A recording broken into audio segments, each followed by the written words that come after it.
Então, Gabi, é com você. Sinta-se à Olá, vontade. obrigada. Chegando. Bom, boa noite, gente. Obrigada, Aldinês. Boa noite, todo mundo aí no YouTube. Deixa eu começar, então, compartilhando minha tela para você. Vamos ver se eu não vou errar. Espero que não, dessa vez. Aldinês, se você pudesse só me dar um ok aí, porque às vezes fica difícil para mim. Eu vou desligar minha câmera. Certo. Vocês conseguem ver minha apresentação? Sim, Ah, tá perfeito. tudo ok. Então tá, Tá bom? desliguei a câmera só para evitar que a internet caia aí igual da última vez. Bom, gente, então boa noite aí novamente. Como eu comentei ontem aí, vocês tiveram uma aula incrível com a Camila e com o Rodrigo, né? E acho que vai ser bem complementar aí a minha aula de hoje, aliviou bastante aí a minha barra. Então vamos para a minha segunda aula aí, que hoje o objetivo é falar um pouco sobre o crescimento das estruturas e começar dando uma ideia também sobre ferramentas estatísticas, tá? Então, recapitulando da aula de ontem, né, a gente falou sobre diferentes observáveis no universo, evidência para matéria escura, tentei focar bastante em evidência da matéria escura, uma vez que ela é a componente de matéria dominante, né, pelo menos em comparação à matéria bariônica, no universo, e a gente vai falar de estrutura em grande escala, por sua vez, então é bem importante falar de matéria escura, nesse nosso caso aqui.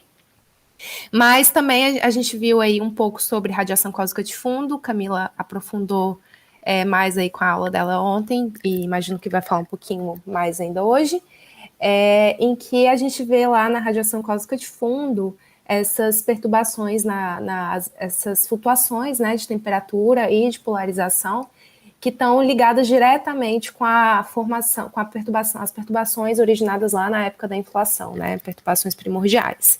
Por sua vez, a gente, na estrutura em grande escala, a gente observa, né, várias estruturas aí, né, galáxias, aglomerados de galáxias, que também são frutos, elas são originadas devido a essas mesmas assinaturas que a gente vê na radiação cósmica de fundo.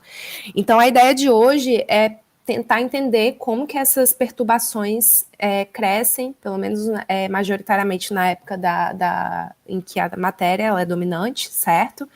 E tentar entender como que a gente pode vincular modelos cosmológicos, uma vez que a gente estuda essas estruturas, certo?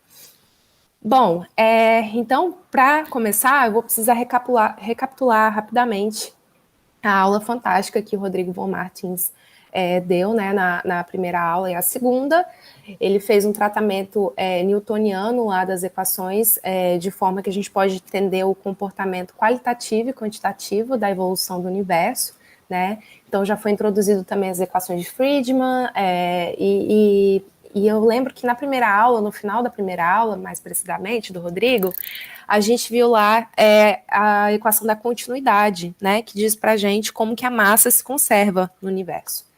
E através da mudança de coordenada para um universo em expansão, né, que é o nosso caso aqui, no nosso universo, a gente pode resolver essa equação da continuidade, né? E aí eu lembro que ao final da primeira aula do Rodrigo, ele terminou nessa equação aqui, que diz pra gente que é a solução da equação da continuidade, né, para o universo em expansão, e que diz pra gente de uma maneira bem genérica como que a densidade do universo, ela muda, né, evolui de acordo com o fator de escala para diferentes componentes aqui, que vão depender, vão ter uma equação de estado diferente, por sua vez, esse W aqui ele vai mudar dependendo da componente, né?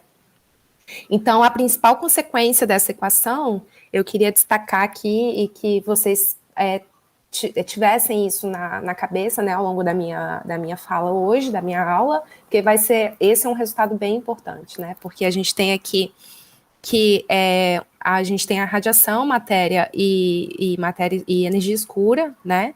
Aqui eu vou falar, a grosso modo, lambda, energia escura, como se fosse a mesma coisa, tá? Então, quando eu falar energia escura, eu quero falar de lambda. Mas, como eu falei, né, na primeira aula, tudo isso ainda é continuamente testado, né? Então, a grosso modo, eu tô falando a mesma coisa. Então, a gente tem aqui uma época em que a gente tem a radiação dominante, tá? Ela tem a radiação, ela tem essa equação, esse valor, esse parâmetro W igual a 1/3.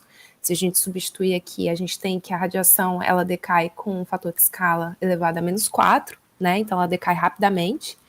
E há um ponto, então, que a gente tem aqui a matéria cruzando com a quantidade, a densidade de matéria, né? Cruzando com a densidade de radiação em um determinado fator de escala aqui, em que a gente chama de igualdade matéria-radiação, né? Porém, como a matéria ela tem esse W, esse parâmetro igual a 0, ela decai com um fator de escala a -3, né? Ela decai um pouco mais devagar, né, em termos do fator de escala, do que a radiação. Então, a gente tem um período aqui em que a matéria domina com respeito às outras componentes. E, majoritariamente, esse período aqui que eu vou focar bastante hoje, vou falar bastante dessa época aqui da matéria dominante. E num período mais recente, num fator de escala aqui mais recente, a gente tem que uma igualdade entre matéria e energia escura, tá? E nessa época aqui mais recente, um pouco depois, a energia escura é a componente que começa a dominar sobre as outras, né? Então, a principal mensagem aqui para recapitular essas 3 fases aí de dominância, né, das componentes, da época da era da radiação, era da matéria e era da energia escura. Então, movendo um pouquinho a mais, a gente vai escrever, então, as equações de fluido para entender como essas perturbações elas evoluem e crescem em diferentes épocas do universo. A gente vai reescrever as equações do fluido, né? O Rodrigo lá falou sobre a equação da continuidade. E aqui vou reescrevê-la, tá? De novo, para um fluido não relativístico. Aqui eu não vou considerar bárons, não vou considerar neutrinos. O caso mais simples possível. Também eu vou me ater a uma gravitação newtoniana, tá? Porque eu acho que, para fins desse curso, ela é o suficiente para a gente entender o comportamento qualitativo dessas perturbações. Então, a gente tem aqui a equação da continuidade, né, que dá para a gente como que a massa se conserva. Então, a gente tem aqui o ρ, que é a densidade, e o aqui eu estou definindo como velocidade do fluido, e aqui só uma lembrança de que é o nabla, né, no caso o gradiente e o laplaciano. A segunda equação do fluido, a gente tem então a equação de Euler, que diz para a gente como que o momento se conserva. Então, a gente tem a conservação da massa na equação de continuidade, a equação do momento é através da equação de Euler, tá? E aí, a gente pode pensar essa segunda equação simplesmente como uma segunda lei de Newton, tá? Se a gente olha o lado esquerdo da equação, isso daqui nada mais é do que uma derivada convectiva, né, da velocidade, então representa a aceleração. E o lado direito, a gente tem um termo de pressão e gravidade, nada mais é do que força, né? A gente pode pensar como força. Então, a gente pode entender essa segunda equação simplesmente como uma aceleração, né, igual a força sobre massa. Então, é uma outra forma de escrever essa segunda lei de Newton para o fluido, tá? Bom, aqui ainda, então, a gente, para completar esse quadro de equações do fluido, a gente tem, então, a equação de Poisson, tá? E que relaciona o potencial gravitacional com a densidade total do fluido, tá? Então, essas 3 equações aqui, elas são o nosso ponto de partida para entender como que as perturbações, né, como que as flutuações, elas crescem e evoluem no universo. Tá ok. Porém, eu vou passar aqui uma receitinha de bolo de como que a gente vai resolver essas equações, tá? Não vou fazer o passo a passo muito detalhado, mas eu queria que vocês tivessem uma intuição de como que a gente chega no resultado que eu vou mostrar. Então, o primeiro passo é pegar essas equações do fluido, né, que acabei de descrever. Só que aqui a gente escreveu essas derivadas e até mesmo as derivadas temporais, as espaciais, né? Então, no caso, as espaciais, elas estão em coordenadas físicas, né? Mas a gente está no universo expansão, então a gente precisa fazer essa mudança de coordenada. E é muito conveniente no universo expansão, então, mudar as coordenadas para coordenadas comóveis, né? Que não mudam de acordo com a expansão. Tá? Então, depois dessa mudança de coordenada, só reescrever essas equações do fluido na coordenada para o universo em expansão. A gente pode, então, considerar o universo praticamente homogêneo, tá? O background, mas com pequenas perturbações na densidade, na pressão, velocidade e no potencial gravitacional. Então, a gente vai ter aqui um valor médio, né, que é o que eu estou chamando de background, mas pequenas perturbações, tá? Essas perturbações são muito menores que 1, a razão entre a perturbação e o valor do background muito menor que 1, tá? Então, que é o que a gente observa no universo, né? O universo homogêneo isotrópico, a gente vê lá, mas a gente vê pequenas flutuações de temperatura na CMB, a gente vê pequenas formações de galáxias, né? A distribuição ali da estrutura em grande escala. Então, são esses deltas aqui que são a nossa fonte das estruturas, tá? A nossa origem, né? Se não fossem essas perturbações, a gente não teria as estruturas que a gente observa. Então, a gente vai introduzir naquelas equações, depois de mudar as coordenadas, essa definição, tá? Então, ao invés de colocar, por exemplo, aqui ρ, eu vou colocar ρ mais uma pequena perturbação, velocidade mais uma pequena perturbação, pressão mais uma pequena perturbação, e o mesmo para o potencial gravitacional.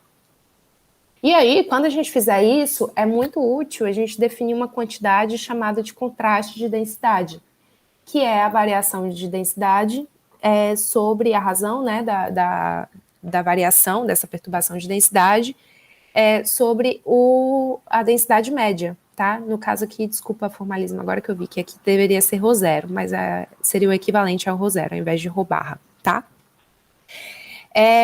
Então fazendo essa definição aqui, então a gente pode linearizar as equações, tá? Escrever essas equações diferenciais de uma maneira linear, e o que significa dizer que a gente vai desconsiderar todos os termos em que a gente tem produtos de perturbação. Por exemplo, onde eu tiver ΔV multiplicado com ΔP, ou com Δρ, ou Δφ, esses termos a gente vai falar que é muito pequeno, vai ser zero, negligenciável, e considerar só os termos em que a gente tem não tem nenhuma multiplicação das perturbações, tá certo? Bom, então, magicamente, aqui a gente vai fazer a mudança de coordenadas. Aqui eu queria comentar só um pouquinho mais sobre o que isso quer dizer, né? Então, comentei que no universo em expansão é muito conveniente a gente trabalhar com coordenadas comóveis, né? Que nada mais é do que essa relação aqui entre a coordenada física, o R, né? E a coordenada comóvel, dado o fator de escala, que diz para a gente como que o universo está se expandindo, né? E uma coisa muito interessante acontece no universo em expansão, porque no espaço-tempo estático, que não está em expansão, as derivadas espaciais e temporais, né, elas são independentes. Mas no universo em expansão não é mais o caso, né, porque a gente tem esse A aqui dependendo do tempo também, mesmo numa coordenada espacial, né, numa relação entre coordenadas espaciais. Então, é conveniente usar as derivadas espaciais definidas com relação às coordenadas comóveis também, tá? Que é definida dessa forma aqui. Então, toda vez que eu, a partir do próximo slide, colocar um gradiente, eu quero dizer gradiente de x, tá? E definido dessa maneira aqui. E aqui é só o exemplo, por exemplo, como que as derivadas temporais, né, estão se relacionados, tem essa relação entre coordenada comóvel e coordenada física. Então, a partir do próximo slide, todas as equações que eu vou mostrar, né, elas estão em coordenadas comóveis, né, e queria só destacar um pouco do que isso quer dizer, tá? Bom, então, magicamente aqui, como eu falei, não vou entrar em tantos detalhes aqui, porque eu queria passar a interpretação física dessas equações. Então, a gente tem aqui como que a equação de continuidade Euler e Poisson podem ser reescritas se a gente pega aquelas equações do fluido que eu comentei, tá? Faz a mudança de coordenadas para coordenadas comóvel e ingere, né, coloca aquelas perturbações na densidade, na pressão, na velocidade e no potencial gravitacional, tá? E aqui, novamente, queria destacar que a gente está descartando todas as multiplicações de segunda ordem nas perturbações, no sentido que duas perturbações multiplicadas vão ser zero, tá? Então, é isso que a gente tem aqui. A gente tem a equação reescrita, né? A equação da continuidade dessa forma. a equação de Euler e a equação de Poisson dessa maneira aqui. E aí você pode ver que nas três equações a gente tem aqui a dependência com a perturbação ou com delta em si, contraste de densidade, que eu defini lá atrás, tá? Então a gente tem o delta aqui, que é aquela razão entre o contraste de a perturbação na densidade sobre a densidade média, ou dependente diretamente das perturbações aqui na pressão ou no potencial gravitacional, por exemplo, né? Mas aí a gente pode usar, como elas compartilham informação, né? Essas três equações, elas têm informação compartilháveis. Então a gente pode usar essas três equações, na verdade, ao mesmo tempo, né? Combiná-las de uma maneira apropriada e escrever uma equação única para a perturbação delta, né? Que é aquela perturbação do contraste de densidade, que é definido lá atrás. Bom, então, e para isso, a gente pega e faz a derivada temporal da equação de continuidade aqui, tá bom? A gente pega, deriva no tempo essa equação e tira o gradiente da equação de Euler, tá? E combina com a definição da equação de Poisson. A gente pode fazer essa manipulação matemática aqui para encontrar essa equação aqui, que a gente vai falar bastante, porque essa equação ela diz para a gente como que a instabilidade gravitacional ela varia no tempo, no universo em expansão, tá? E aqui você pode ver que ela é uma equação de segunda ordem, né, diferencial de segunda ordem, e a gente tem um novo termo aqui, né, para além do H, né, que é o parâmetro de Hubble, a gente tem aqui a definição da velocidade do som no fluido, né, CS, que nada mais é do que a razão entre a perturbação de pressão e de densidade, né? E esse valor ele vai depender da componente da era aí que a gente está falando, uma vez que elas têm equações de estado, equações de estado diferentes, tá? Bom, e por que essa equação é tão importante? Porque você pode reparar que a gente tem esse termo aqui, né, que eu comentei, que diz para a gente, assim, ela tem informação da pressão, e ela pode ser entendida de forma que se a gente tem esse termo aqui dominante nessa equação, o nosso fluido, a nossa equação, a nossa solução para a perturbação, ela não vai crescer, tá?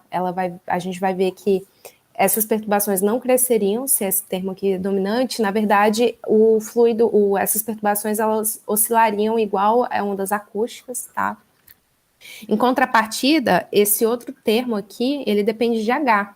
E H, ele está ligado com a expansão do universo, né? Então, a gente pode entender esse termo, a grosso modo, tudo isso bem a grosso modo, como uma fricção, tá? Que atrapalha o crescimento das estruturas, né? Porque se o universo está expandindo, você pode imaginar que as perturbações, elas não vão crescer tão eficientemente no universo que não tivesse dominado ali pela expansão. Esse outro termo aqui também, ele pode, ele dá informação para a gente sobre a gravidade, né?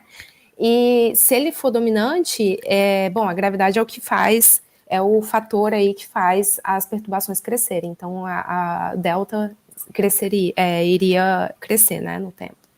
Então, analisando as soluções dessa equação, a gente pode tentar entender o comportamento dessas perturbações, tá, do delta. Formalmente falando, para resolver essa equação para cada época do universo, é muito conveniente escrever, não só nesse caso aqui, mas em cosmologia, muitas soluções são mais fáceis de manipular matematicamente no espaço de Fourier, tá? Então, assim, se a gente fosse procurar soluções exatas, eu reescreveria essa equação aqui no espaço de Fourier para tentar achar soluções, tá? Porque seria uma forma matemática de achar soluções mais facilmente. Mas aqui eu vou fazer uma análise bem qualitativa, tá? Considerando aqueles três períodos ali de dominância da radiação, matéria e lambda, tá?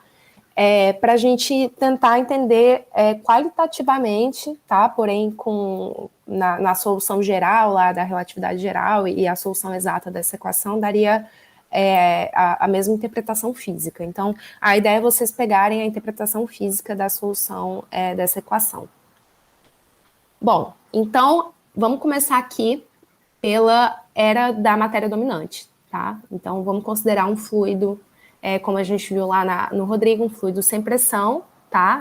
Nessa época aqui da matéria dominante.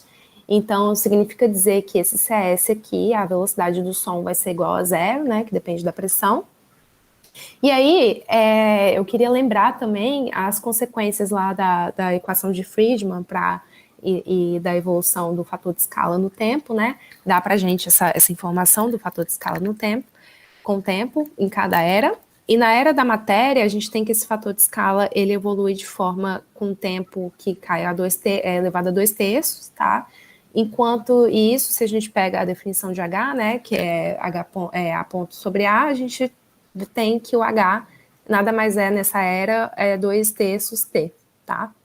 Isso vai ser importante porque se a gente reescrever essa equação aqui, considerando esse termo zero, a gente tem aqui essa equação aqui, certo? Só cortei esse terceiro termo aqui do lado esquerdo, desculpa. E passei para o outro lado lá, esse termo aqui, 4πg ρ delta, tá?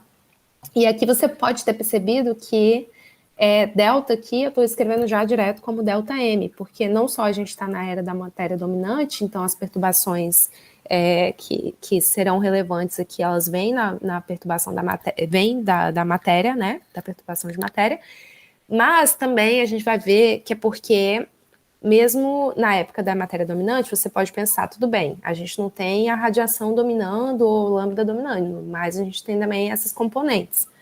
Porém, elas, tanto a radiação quanto lambda, elas não aglomeram, né? Elas não formam estrutura. Então, a gente vai considerar que todo o delta aqui, né, da perturbação de densidade, ele é proveniente da matéria em si. Então, por isso que tem esse subíndice aqui, M, beleza? Mas não porque a gente está desconsiderando radiação e lambda, mas sim porque a gente, tanto a radiação quanto o lambda, eles não aglomeram, então só o M, a matéria que vai ser relevante nesse caso. Mas, ora, a gente tem aqui, né, a equação de Friedman, que traz para a gente essa relação 3 meios H quadrado igual a 4πg ρm, tá?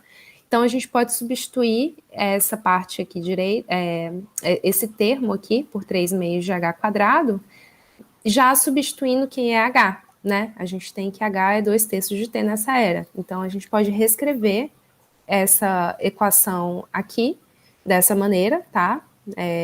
Delta 2 pontos, 4/3 de delta ponto. Esqueci de falar, mas todos os pontos, 2 pontos aqui, são derivadas com relação ao tempo, beleza? E, bom, e aí essa equação aqui a gente consegue achar a solução, né? Facilmente para essa equação aqui diferencial. Então, a solução dessa equação, ela é dessa forma aqui, ela é uma constante vezes o tempo elevado a 2/3, mais uma segunda constante, que é vezes o tempo elevado a -1, tá? Só que o tempo, ele passa, né? Então, esse segundo termo, ele decai muito rapidamente a zero, tá? Ele vai ser, a gente pode descartar, negligenciar aqui, aproximadamente. De forma que as perturbações na época dominante pela matéria, de matéria dominante, elas crescem, né, com T elevado a 2/3, mas como eu falei, isso nada mais é do que pode ser reescrito em função só do fator de escala, tá? Então, as perturbações nessa era não só crescem, como na era da matéria, né, como crescem proporcionais ao fator de escala, tá? Ao passo que o fator de escala aumenta, as perturbações vão aumentando também, tá? Então, essa é a primeira informação ali qualitativa dessa solução qualitativa dessa equação, tá ok? Espero que tenha ficado um pouco claro. Então, mudando aqui um pouco para adiante, na era de lambda, desculpa que eu não coloquei na ordem radiação, matéria, mas é porque eu queria mostrar essa equação aqui para comparar, tá? Na era da energia escura, do lambda dominante, né? Novamente, a gente tem um lambda dominante, mas, na verdade, a matéria, ela também vai desempenhar um papel importante, porque, por definição, então, a princípio, a gente teria aqui essa soma, né, das componentes, matéria e lambda, só que lambda, quase que por definição, ela não vai aglomerar, ela não vai ter uma perturbação em delta, né? Então, a gente só vai considerar, grosso modo, né, que essa delta, ele é proveniente da matéria. Então, por isso que a gente tem essa equação reescrita aqui com subíndice m também. Beleza? E aí, lembrando do slide anterior, você pode pensar, poxa, essa equação aqui é exatamente igual, né, à equação que a gente reescreveu aqui. Ela, de fato, ela está matematicamente escrita, né, idêntica. Porém, aqui, ela não é exatamente igual, porque na época da lambda dominante, o H, esse H aqui, ele é diferente do que o H, né, ele evolui de uma maneira diferente do que comparado à época da matéria dominante. Tá? De fato, a gente tem essa relação aqui entre o fator de escala, que cresce aproximadamente constante, né? H quadrado vai ser aproximadamente constante na época de lambda dominante, tá? E aí, porém, então, embora a gente tenha aqui perturbação da matéria, na matéria, né? Esse ρ de M aqui, ele não é dominante nessa era, né? A gente está numa era dominada por energia escura e não por matéria. Então, comparado com H quadrado, essa perturbação, esse termo aqui, ele pode ser negligenciável, tá? Pelo menos para simplificar a nossa vida aqui e ter uma solução qualitativa, tá? De forma que ele pode ser negligenciado, a grosso modo, tá? Porque H quadrado, ele é muito maior do que esse valor. E aí, com isso, a gente tem essa equação simplificada, tá? Só com esses dois termos, e que é relativamente simples, né? Da gente encontrar uma solução para essa equação aqui diferencial, né? Ou ela é constante, ou ela vai com o exponencial de menos 2ht, que na era de lambda dominante, isso nada mais é do que o próprio fator de escala elevado a menos 2, então decai, né, com o fator de escala. O que isso quer dizer? Qual a interpretação física disso? Né? Que as perturbações, elas param de crescer quando o lambda domina, né? Ou elas ficam constantes, ou né, tendem a zero aqui, ao passo que o fator de escala, ele cresce, beleza? Então, em contraste com a era da matéria, que a gente tem lá as perturbações, esse delta que cresce, né, com o fator de escala, a gente tem uma coisa aqui que para de crescer quando o lambda domina, né? Bom, então, movendo um pouquinho lá no início, na verdade, né, fazendo o caminho contrário, a gente volta lá para a era da radiação dominante, tá? E aí, assim como o lambda, por motivos diferentes, a radiação não vai aglomerar, tá? Porque a pressão de radiação é muito grande.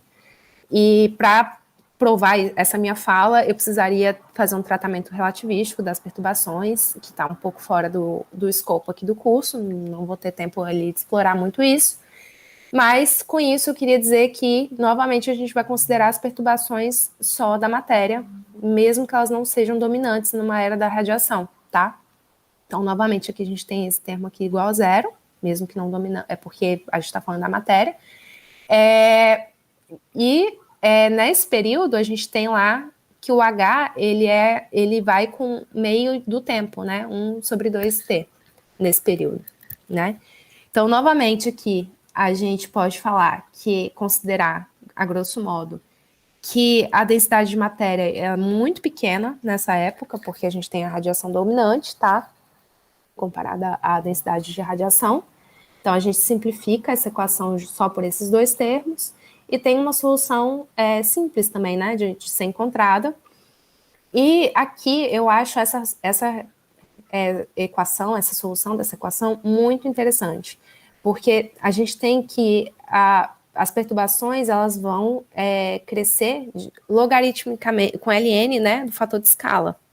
Então, mesmo na era de radiação, a gente tem uma evolução, né, do delta das perturbações, porém, a gente precisa esperar que o universo realmente se torne dominado pela matéria, para que as flutuações de densidade da matéria cresçam significativamente, né? Que a gente veja aquele crescimento lá com o fator de escala. Então, eu acho esse resultado bem interessante, assim, que realmente a gente tem que esperar uma era da matéria, mesmo que as perturbações cresçam um pouco ali com ln de A, na era da radiação, elas não crescem significativamente comparado com a era da matéria, tá? Então, toda essa conta rápida, essas equações rápidas, que eu joguei rapidamente, é só porque eu queria mostrar, na verdade, esse slide, que é a informação que eu acho que eu queria que vocês guardassem principalmente, assim, né? Que a gente tem uma era dominada pela radiação, matéria e lambda, tá? As flutuações geradas lá no início do universo, elas se propagam para essas eras diferentes, né? E elas evoluem, essas perturbações, elas evoluem, né? As perturbações na matéria de densidade, elas evoluem de maneira diferente em cada uma dessas eras, né? Na era dominada pela radiação, a gente tem algo que cresce com ln de A, do fator de escala. Na era dominada pela matéria, a gente tem que as perturbações crescem significativamente com o fator de escala. E na era dominada pela energia escura, por lambda, a gente tem algo aproximadamente constante, tá? Então, as perturbações não crescem, tá? Então, essa é a principal informação aí desses primeiros slides. E aí, deixa eu só beber uma água aqui, só um minutinho, desculpa. Prontinho. Então, aí você pode estar se perguntando, tudo bem, por que esse delta é importante? Como que eu vinculo isso à informação de modelos cosmológicos, por exemplo, né? Como que eu testo esse delta diretamente? Porque na prática, o que a gente observa, a gente viu na aula anterior lá, que a gente observa galáxias, a gente observa efeitos de lentes gravitacionais, a gente observa aglomerados de galáxias, supernovas, enfim, toda uma estrutura aí, oscilações acústicas bariônicas, radiação cósmica de fundo. Então, não é exatamente uma observação direta de delta, né, das perturbações de densidade. Você pode intuitivamente pensar que elas estão ligadas, conectadas de alguma forma com as perturbações de densidade, e de fato estão conectadas, mas a gente não tem como observar delta diretamente, né? Ir lá e testar a perturbação de densidade do universo. Porém, a gente tem essas observáveis que dão essa informação para a gente de maneira que contém, né? Está encapsulada essa informação aí dessas perturbações de matéria. E aí, para falar como que a gente pode estudá-las, eu preciso antes falar sobre o que é um campo gaussiano, aleatório gaussiano, tá? Vou ter que falar um pouquinho sobre estatística, tá? E aí, começando aqui, a gente tem, imagina que a gente sorteia pontos aí aleatoriamente, e esses pontos, eles por definição, eles são desenhados a partir de um campo com distribuição uniforme, tá? Isso seria mais ou menos o que a gente observaria na função de densidade e probabilidade. Aqui não é exatamente perfeitamente uniforme, né? Porque eu não aumentei tanto os números de pontos. Mas aqui a gente tem que a probabilidade de achar um determinado valor, um determinado ponto, é praticamente a mesma, um pouquinho mais, um pouquinho menos, por conta do número aqui de pontos que eu estou considerando, tá? Mas é aproximadamente, grosso modo, estatisticamente, uniforme. Beleza? Enquanto isso, se eu faço a mesma coisa num campo aleatório com distribuição gaussiana, isso é o que eu observo, tá? Então, a gente tem aqui essa função de densidade de probabilidade bem diferente de uma distribuição uniforme, né? Em que a probabilidade é praticamente igual para todo mundo, tá? E aí, o que é uma distribuição gaussiana, né? Uma distribuição gaussiana ela é uma distribuição que ela é estabelecida a partir dessa função aqui, tá?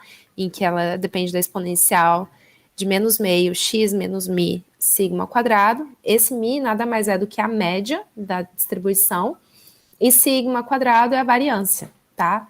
Então, você pode ver que são os dois parâmetros que estão aqui escritos, ou x e sigma, né? Sigma ao quadrado. Então, de fato, a distribuição gaussiana é uma distribuição que é completamente caracterizada por esses dois valores, pela média e pela variância. Aqui, por exemplo, esse exemplo do Wikipedia eu gostei, que mostra diferentes distribuições gaussianas, todas gaussianas, com diferentes valores aqui. Então, dependendo do valor da média, a gente pode ter essa distribuição um pouco maior, com um pico maior, né? Ou menor, dependendo do valor. Ou, dependendo do valor da variância, a gente tem essas distribuições aqui mais alargadas, né? Mais alargadas mesmo, acho que seria essa palavra. Ou mais estreitas, né? Com erro aqui menor, variância menor. Bom, e por que eu tô falando isso? Porque a gente tem aqui um exemplo de 4 campos, tá? Todos gaussianos.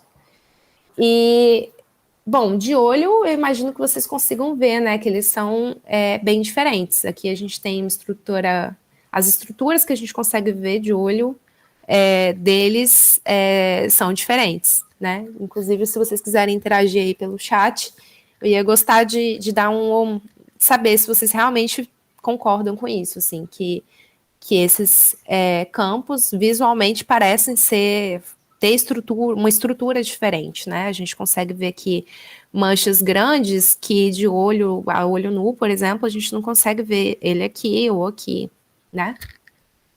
Entretanto, se a gente pega a distribuição, a função de densidade e probabilidade desses 4 mapas, eles têm a mesma função densidade e probabilidade. Todos os 4 são gaussianos, eles têm pico, média aproximadamente a mesma largura, né, a mesma variância, né? Porém, eles são campos, né? Você vê que eles são mapas bem diferentes. Então, se a função de densidade e probabilidade não é suficiente para distinguir essas diferenças que a gente vê a olho nu, né, em campos gaussianos, qual que é a ferramenta, então, estatística que consegue me dar essa informação, né, desses campos gaussianos? Ou seja, consegue caracterizar completamente a média e a variância, né, e trazer também essa informação espacial aqui, essas manchas grandes que eu não vejo aqui, essas manchinhas pequenas que eu não vejo aqui, e assim por diante, tá? Então, qual seria, né, essa ferramenta estatística? Então, a função de correlação de 2 pontos, ou a transformada de Fourier da função de correlação de 2 pontos, que a gente chama de espectro de potência, Camila falou um pouquinho sobre isso ontem, dá para a gente essa caracterização estatística de campos gaussianos, tá? Então, o que é essa função? Então, para falar o que é essa função, eu vou voltar lá para o nosso delta, né, que a gente definiu lá no início lá das equações de perturbação, tá? O contraste de densidade, só que aqui eu vou definir ele de acordo com uma variação espacial, tá? X você pode entender literalmente como uma distância ali em megaparsec no universo, tá? Então a gente tem aqui que esse contraste de densidade é a densidade definida numa certa posição, numa certa distância, menos a densidade média sobre a densidade média, tá? E aí, se a gente lembra que o universo é homogêneo isotrópico, né? Em média, se a gente faz a média dessa perturbação no universo, isso deve ser muito perto de zero ou exatamente igual a zero, tá? E de fato, esse delta aqui, por que eu tô falando da média dele, né? Porque eu acabei de falar que campos gaussianos são bem descritos pela média e pela variância, né? E esse delta, esse contraste de densidade, pelo menos no período muito no início do universo, tá? Lá na época ainda que a CMB ela estava acoplada, né? As flutuações de densidade que a gente vê na radiação cósmica de fundo, por exemplo, elas são muito bem descritas por perturbações gaussianas, tá? Então, por isso que eu estou falando dessa coisa da gaussianidade. Isso não é verdade num tempo mais recente, que eu vou falar amanhã, mas por hora, para não confundir a cabeça, vamos tratar esse delta como gaussiano, tá? Média zero. E aí, então, a gente basta caracterizar a variância para ter um entendimento estatístico dessa quantidade, né? Além da média. E aí, a gente pode fazer isso através dessa função, chamada função de correlação de 2 pontos, que pode ser entendida da seguinte forma. Vamos imaginar que a gente tem aqui um mapa de delta, tá? Isso observacionalmente não é possível, a gente pode fazer isso com galáxias, com coisas que a gente observa, mas vamos imaginar que a gente pudesse ter um mapa, esse mapa que seria essas flutuações delta, tá? E aí, só por imaginação, simplicidade. Então, a função de correlação de 2 pontos nada mais é do que, dado um certo ponto aqui, nesse mapa, a gente pergunta qual que é a probabilidade de achar um outro ponto para uma certa distância, por exemplo, aqui em megaparsec, tá? E aí a gente vai lá e acha o segundo ponto, multiplica esses dois, a probabilidade que encontrou, né? E aí vai fazendo isso para até completar o mapa inteiro para diferentes tamanhos de régua, diferentes tamanhos ali para você fazer essa pergunta, tá? De qual que é a probabilidade de achar num ponto a essa distância, numa distância menor, numa distância intermediária, numa distância menor, tá? E aí a gente faz isso até cobrir o mapa inteiro, tá? E aí essa informação está encapsulada exatamente aqui, nessa letra aqui, tá? Que está diretamente ligada com essa probabilidade de encontrar esses pares, né? Esses dois pontos. E aí, uma coisa que é muito importante fazer em estatística é porque a gente está interessado em atribuir uma interpretação física para uma probabilidade de achar uma estrutura, uma perturbação daqui para cá, por exemplo, que realmente está separado por uma certa distância, né, fisicamente. Porém, a gente precisa levar em consideração também que um excesso, né, ou seja, além da probabilidade que surgiria se galáxias tivessem simplesmente espalhadas uniformemente. Então, se elas estivessem espalhadas aqui como essa distribuição, né, que tem uma probabilidade igual. Então, quando a gente calcula a função de correlação de dois pontos, a gente calcula não só a distância entre os pares, mas também a probabilidade de você encontrar pares a uma certa distância sem estarem literalmente correlacionados, né? E aí isso é feito via simulação de catálogos aleatórios, né, com distribuição uniforme dos pontos e tudo mais. Mas aqui, então, quando eu falo que a função de correlação de dois pontos traz essa informação, eu quero dizer que já está sendo removida essa flutuação estatística dada por pontos que estão ali distribuídos de forma independente, tá bom? E aí, bom, e qual que... Então, eu falei também do espectro de potência, né? Então, a gente faz isso daqui num espaço real, considerando uma distância a uma certa megaparsec, por exemplo, mas a gente também pode fazer a transformada de Fourier, e eu falei que em cosmologia a gente adora fazer transformada de Fourier, porque facilita muitas coisas, né, na vida. Então, a gente pode fazer essa transformada, né, de espaços, e a transformada de Fourier da função de correlação de dois pontos nada mais é do que essa definição do espectro de potência. Então, por sua vez, ela tem a mesma interpretação física, tá? Ela pode ser entendida exatamente da mesma forma, só que aqui, ao invés de um espaço real, a gente está no espaço do número de onda, né, de Fourier, e aí o espectro de potência é definido dessa maneira aqui, né, a média do valor absoluto ao quadrado, que é a variância, né, se a gente tivesse um menos aqui, a média, né, seria a definição da variância, só que como a média é zero, a gente tem aqui que o espectro de potência dá para a gente essa informação da variância desse campo em diferentes escalas, em diferentes distâncias, em diferentes números de onda, tá? Então, para um campo gaussiano, o espectro de potência, ou correspondente função de correlação de dois pontos, ela é a informação estatística, ela dá para a gente a informação estatística suficiente para entender campos gaussianos, tá? A gente pode entender completamente a informação estatística campos gaussianos através dessa ferramenta, tá? E, de fato, eu falei que a gente não consegue observar delta diretamente, né?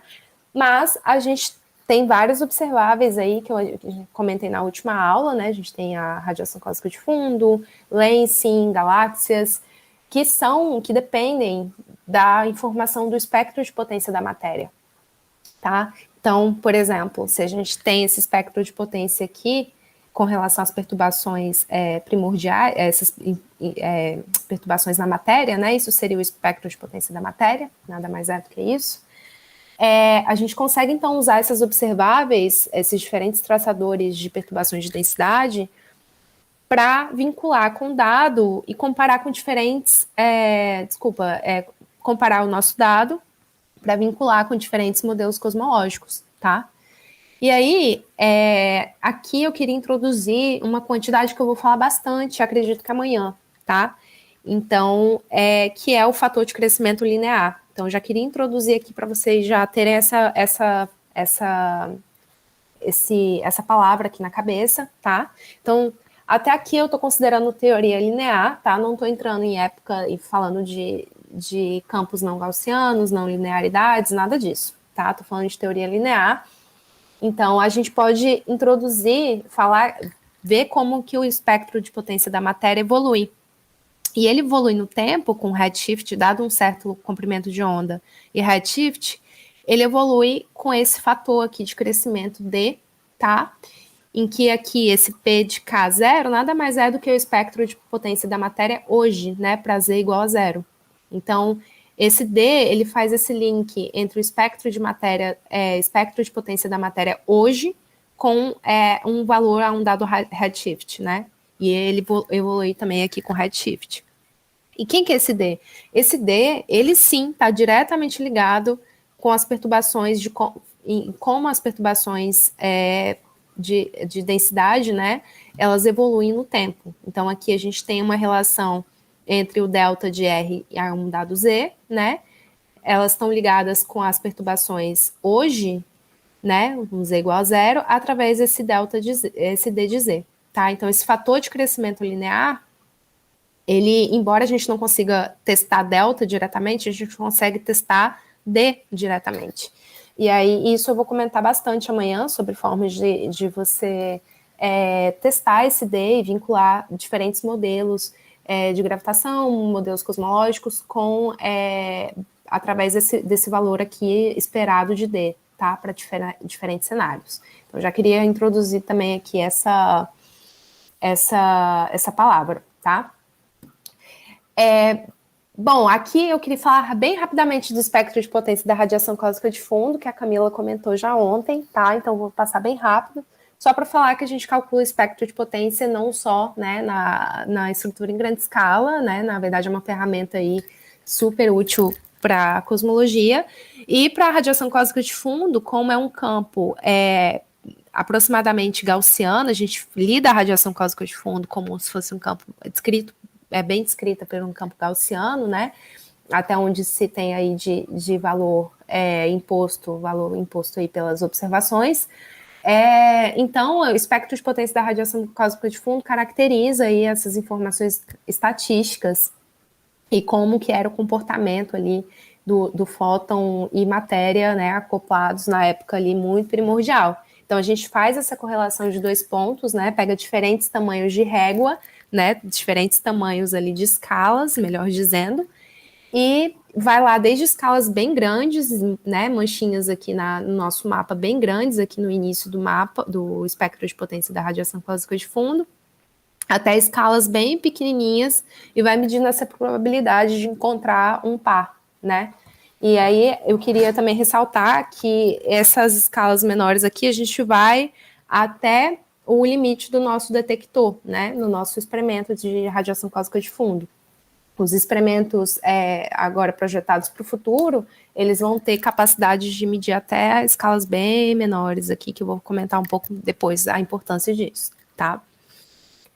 Bom, então aqui só para fechar aqui, voltando no nosso exemplo, a gente tinha aqui esses 4 mapas que visualmente eles são muito diferentes, mas só pegando a distribuição da função da densidade de probabilidade, eles não seriam distinguíveis estatisticamente, mas aqui a gente tem, sim, o espectro de potência de cada um desses mapas, e eles sim são bem diferentes, né? Então vocês conseguem ver aqui que de fato as diferenças aqui, né? Por exemplo, aqui a gente tem muito mais informação em grande escala, né? Que é esse início aqui desse gráfico, do que essas escalas pequenininhas aqui vistas nesse mapa aqui, por exemplo, né? Então, o espectro de potência, ele não só consegue, é possível, através dele, a gente dissociar as diferentes características nas escalas aqui, né? Da potência numa certa escala do nosso mapa, tá? Então, nesse caso aqui, para campos gaussianos, isso seria a melhor ferramenta a ser empregada, ao invés da função de densidade de probabilidade, certo? Bom, então tá. Então, a gente falou lá de como testar a gente falou de crescimento das estruturas, né? E que o espectro de potência é uma ferramenta bem útil, né, para testar, por exemplo, o crescimento das estruturas. Não é a única ferramenta, vou falar de mais outras, mas é uma das. E aí agora eu queria falar dos traçadores, né, da estrutura em grande escala. Então, falei lá na primeira aula um monte de exemplo, um monte de observação. Então, a gente tem traçadores de geometria, né? Quando eu falo geometria, é que depende diretamente de H de Z. Então, lá pela aula do Rodrigo, a gente viu que H de Z, aqui eu escrevi H quadrado evoluindo com o fator de escala, mas pode ser convertido para Z também. Então, são observáveis que dependem diretamente do H de Z. Então, a gente pode testar a geometria do universo, né, diretamente usando essas observáveis, tá? Ou observáveis que também dependem do crescimento das estruturas, desse delta de Z. Então, a gente pode testar essas duas quantidades principais ali, crescimento e geometria, dependendo da observável. Aqui eu não vou ter muito tempo para falar sobre todas, e graças aos meus colegas aí, eles estão falando já de alguma delas. E aí, então, eu vou me ater aqui à minha preferida, tá? Eu acredito que a Camila deve falar mais de oscilações acústicas bariônicas, então vou me ater aqui também à minha preferida, que são lentes gravitacionais, especialmente lentes gravitacionais fracas. Vou me ater a ela não só porque é o que eu trabalho mais, tenho mais relação e experiência, mas também porque ela é um observável, lentes gravitacionais fracas, muito poderosa. Você pode ver que ela está ali nos dois blocos, né? É possível testar tanto geometria quanto crescimento das estruturas, tá? E aqui eu coloquei um pouco também, vou falar um pouquinho bem rápido de um outro regime, que é lentes gravitacionais fortes. Deixa eu só ver quanto tempo eu tenho. Eu tenho menos de 20 minutos, é isso. Não, eu tenho 20 minutos. É isso, né? Isso, Gabi. Tá, então vou tentar falar brevemente disso daqui. Bom, então, obrigada, Disney. Lentes gravitacionais, a gente viu lá nas evidências de matéria escura, né, quando eu falei sobre isso, que a presença de massa, né, de matéria, ela distorce o espaço-tempo, de forma que os fótons que estão se propagando no universo, eles, quando passam próximo dessa distorção no espaço-tempo, eles são defletidos, né? Então, a gente enxerga aqui, na verdade, na Terra, imageamento de galáxias bem distorcidas, né? Por conta desse efeito. E aí, essa distorção da luz, devido à presença de massa, ela vem ainda mesmo anterior à relatividade geral, né? Ainda com a gravitação newtoniana. Só que usando a gravitação newtoniana, essa deflexão da luz, ela seria defletida para uma certa quantidade de massa, um certo cenário físico, a um certo ângulo alfa, tá? Que eu estou chamando aqui de alfa n. E aí, Einstein vem aí com a teoria de relatividade geral e mostra que, para um mesmo cenário, na verdade, o ângulo de deflexão esperado seria exatamente o dobro do valor esperado pela gravitação newtoniana, né? Então, dada essa discrepância, foi feita um esforço observacional, né, para se observar e medir essa deflexão da luz, a fim de confirmar quais das duas teorias estavam em concordância, né, com os dados observacionais. E aí eu adoro falar, porque a primeira observação da deflexão da luz foi feita em Sobral, no Ceará, né? É uma informação que eu adoro espalhar por aí, porque, né, orgulho brasileiro. E aí, confirmando que, aí, na verdade, a predição aí de Einstein, ela era mais consistente, ela era consistente com o que a gente observava, né? Então, essa observação, ela foi feita durante o eclipse, né, em Sobral. E aí, desde então, foram feitos vários estudos aí sobre esse efeito da deflexão da luz. Aqui eu estou destacando o primeiro artigo que cunha esse nome, lenteamento, né, que usa essa deflexão da luz e chama isso de lenteamento gravitacional. E aí Einstein, um pouco depois, ele faz uma predição teórica sobre qual seria o ângulo de deflexão devido à presença de estrelas distantes, né, da nossa galáxia. E aí ele não foi tão otimista assim, ele achou, como as estrelas são, sendo o objeto, né, a lente no sistema, geraria um ângulo de deflexão muito pequeno em termos observacionais. Ele achou que, de repente, não teria muita expectativa em observar esse fenômeno diretamente. Porém, voltando aqui para o Zwick, que a gente viu aqui lá, que estava estudando o aglomerado de galáxias, né, medindo a massa de aglomerado de galáxias. Então, para contrapor essa foto aqui, que foi tanto falado na aula passada, ele, na verdade, foi otimista, mais do que Einstein em relação a isso, porque ele fez a predição do lenteamento gerado não por estrelas, mas por galáxias, né, distantes. E aí ele viu que sim, o ângulo de deflexão seria maior, né? Porque a massa das galáxias são maiores. E aí ele até chega a comentar que esse efeito certamente vai ser observado no futuro, né? É praticamente certeza que seria observado. E de fato, anos depois, só em 79, né? Tem um gap aqui também, muita coisa aconteceu, guerras, etc. Mas só em 79 foi feita, então, a primeira descoberta do primeiro quasar lenteado. E desde então, desde 79, eu acho que não é exagero falar que lenteamento gravitacional é um campo extremamente frutífero para a cosmologia, né? Tem vários levantamentos aí de galáxia que um dos objetivos principais é medir lenteamento, porque realmente é muito frutífero para você restringir cosmologia. Bom, ele acontece, então, em 3 regimes diferentes, esse efeito, tá? Ele dependendo o nome, eu acho que ele é bem indicativo, porque é chamado lentes fortes, fracas e micro, né? Então, os nomes, eles dão essa ideia de intensidade, de fato. E o forte, como o nome diz, né? Ele é um lenteamento que produz formação de imagens múltiplas, grandes magnificações ou distorções, e são gerados por fontes pontuais, no sentido de um quasar, galáxias distantes, a gente consegue medir um campo e ver essas distorções geradas por algum objeto específico, né, ou por um conjunto de objetos específico. Em contraste, lentes fracas, ela é gerada pela distribuição da matéria ao longo da linha divisada. Então, a gente tem aí toda a estrutura do universo, todas as estruturas, né, ao longo da linha divisada, e os fótons vão ali sofrendo pequenas deflexões para lá e para cá, de forma que a gente chega aqui, o fóton, após várias pequenas distorções, tá? Então, a gente não consegue detectar essas pequenas distorções de um objeto único, diferente de lentes fortes, né? Mas sim, a gente pega um campo e faz uma estatística do campo, né, para você entender ali qual que foi a deflexão e qual que são a ordem de massa envolvida ali nesse efeito, tá? E é um efeito, geralmente, que é entendido como um efeito integrado ao longo da linha divisada, que acontece desde a posição da fonte até a gente, essa integral.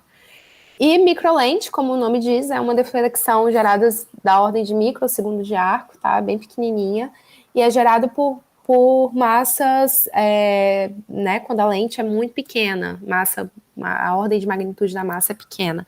Por exemplo, planetas, estrelas, objetos compactos. Então, foi exatamente essa predição que Einstein tinha feito lá em 1936, né, de microsegundos de arco.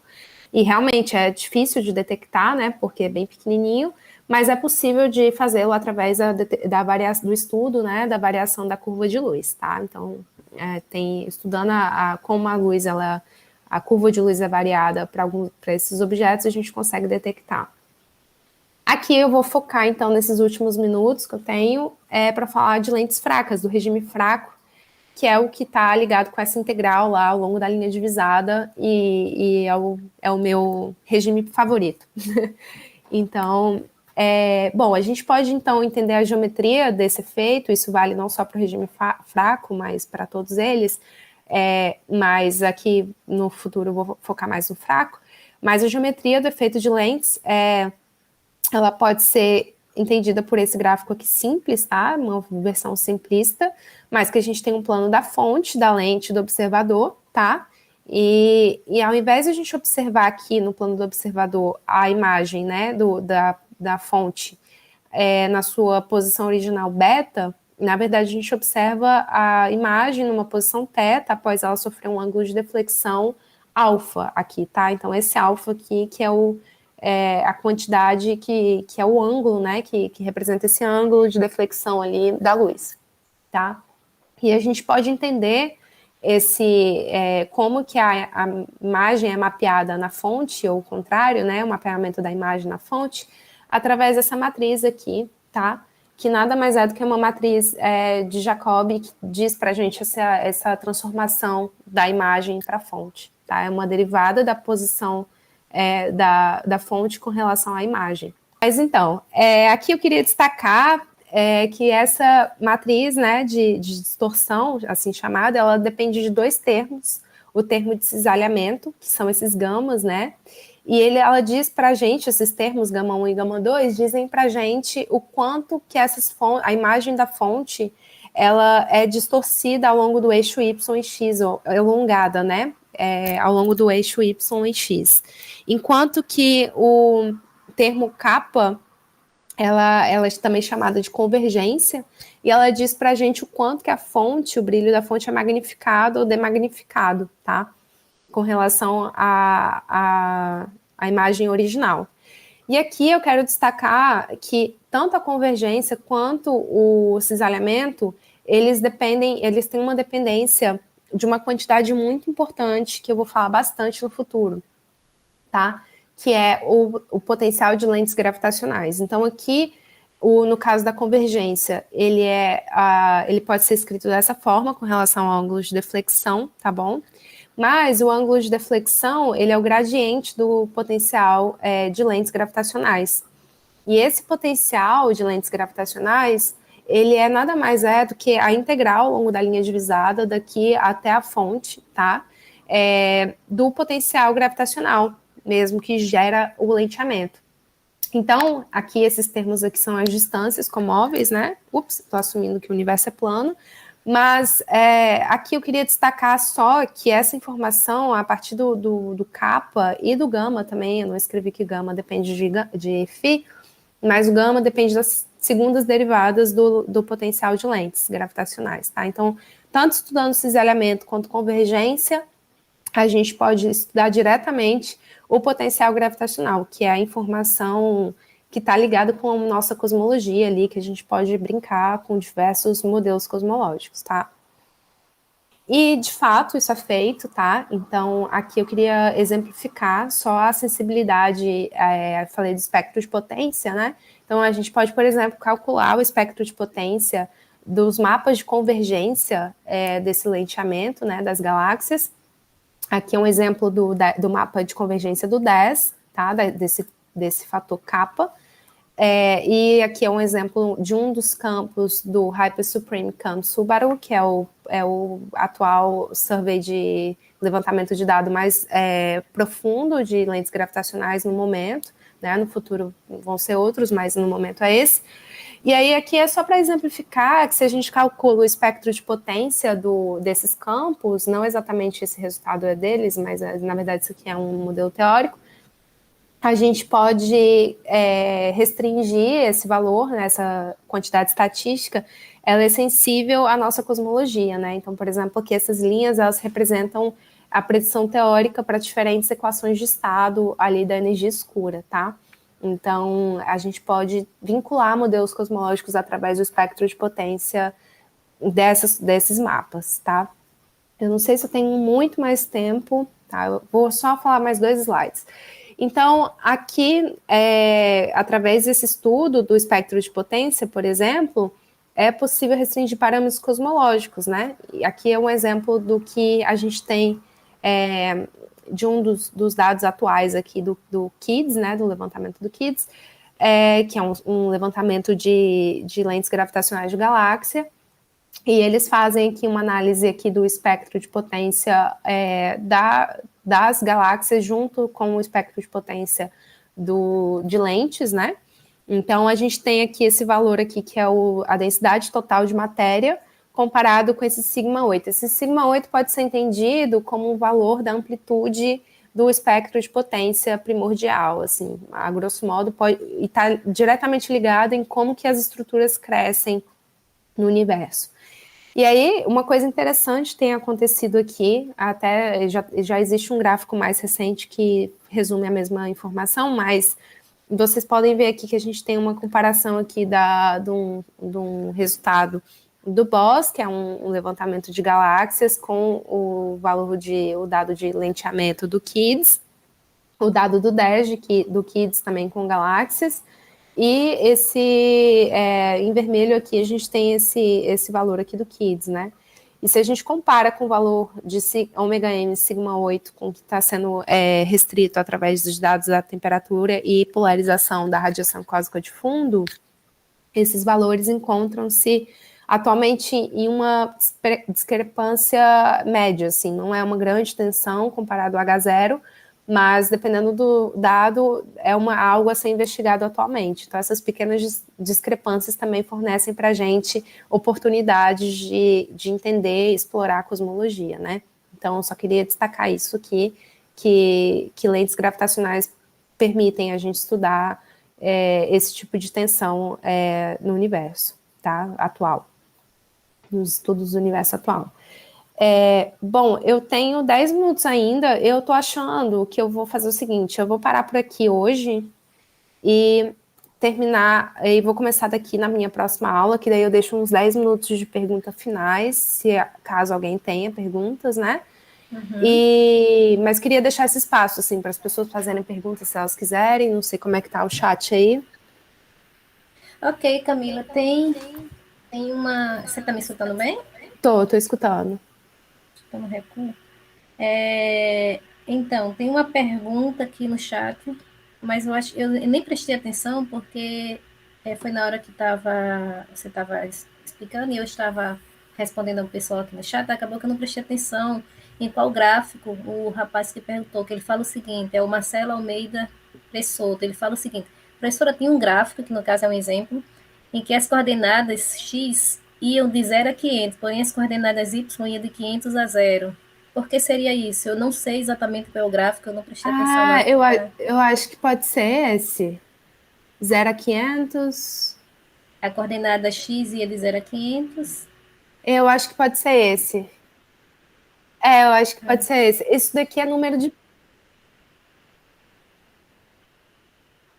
mas os 4 eles vão desse 0 a 500 porque é o número de pixels que eu estou usando. Isso daqui não tem unidade. Esses mapas eu fiz só para exemplificar. Então, é o tamanho do lado em número de pixels. Então, eu tenho 500 pixels aqui, 500 pixels aqui. É como se fosse uma imagem e é o tamanho da imagem. Mas não tem, assim, um significado físico. Não, porque a pergunta deles era justamente porque o eixo x começa de 0 a 500 e o eixo y começa de 500 a 0. É a definição do Matplotlib. Eu uso o Python e aí você pode colocar a origem do eixo y sendo 0 ou a origem por baixo ou por cima, assim, no limite inferior ou superior da imagem. Mas não tem, assim, um significado físico, não. Esses mapas aqui eu fiz só para exemplificar mesmo essa coisa da gaussianidade. Ok. O Hernandes, ele está perguntando... são duas perguntas, na realidade. Ele pergunta o seguinte. O modelo cosmológico padrão consegue explicar de modo satisfatório o crescimento das estruturas? E o efeito de lente fraca restringe melhor qual parâmetro cosmológico? Ótima pergunta. Ótimas perguntas. Tá, então eu tenho várias formas de responder a primeira, tá? Se responde de forma satisfatória. Então, eu diria que no regime linear, tá? A gente consegue uma boa concordância. Eu consegui até o momento, porque aparentemente existe essa tensão aqui, deixa eu passar. Essa tensão aqui, que a gente tem observado com relação aos dados de radiação cósmica de fundo, e esses resultados de galáxias, né, dessa que a gente chama de estágio 3, de levantamento de dado, Bom, o último resultado, se eu não me engano, foi alguma coisa em torno de quase 3 sigma e meio. Eu não lembro exatamente o valor preciso. Então, assim, o regime linear, a gente entende, eu acho que pode se modelar de uma maneira relativamente precisa, embora tenha essa ressalva aqui que ninguém está entendendo ainda direito o que é, se está vinculada com tensão de Hubble, se não está, o que pode ser a explicação dessa tensão. Agora, no regime não linear, quando a gente usa o dado, esse dado aqui, ele não é diferente, é o que eu vou falar, inclusive, na aula amanhã, diferente da radiação cósmica de fundo, que a gente usa campos descreve através de campos gaussianos, esses campos, na verdade, eles são altamente não lineares e não gaussianos, porque gravitação ela acontece de maneira linear, né? É uma teoria não linear. Então, a gravidade, ao passar do tempo, né, quando as estruturas vão se formando, a gente vai entrando nesse regime não linear. Então, o que é feito na análise desses dados? A gente usa o dado, né, e modela só até as escalas que a gente consegue modelar de uma certa forma precisa, que é o regime linear, tá? Então, no caso do espectro de potência, por exemplo, é descartado as pequenas escalas, a gente não inclui elas nas análises, ou se inclui para testar alguns modelos de não linearidade, tá? E essa regime não linear, sem dúvida, eu acho que não é bem entendida, porque é difícil modelar, a gente precisa de simulações que incluam tudo. Por exemplo, bárion, efeito bariônico, é altamente relevante nas estruturas, no regime não linear e não gaussiano, a gente precisa ir para simulações de N-corpos. Mesma coisa neutrinos.